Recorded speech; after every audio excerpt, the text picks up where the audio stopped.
There are reports at least 60 people have been killed overnight by Myanmar's security forces in Baga division outside Yangon.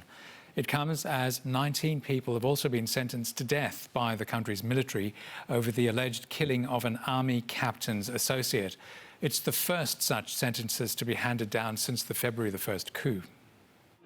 In the town of Kalay in northwestern Myanmar, an onlooker discreetly films out of their window as gunshots are heard in the distance.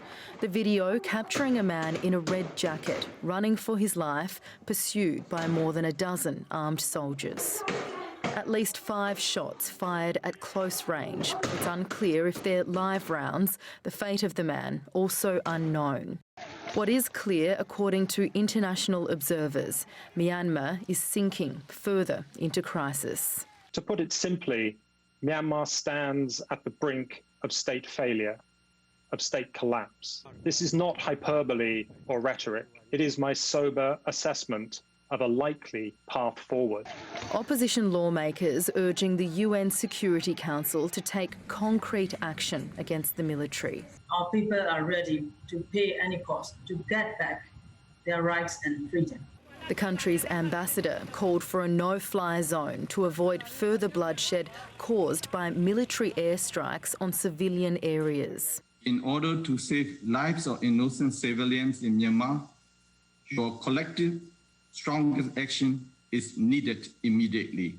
In the capital, Naypyidaw, the junta showed off weapons it says were confiscated from its opponents.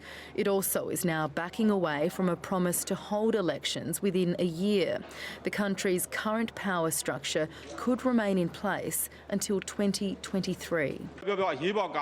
The state of emergency must be over within 2 years, and the elections must be held within 2 years. We must hold elections and transfer power to the winning party in the election.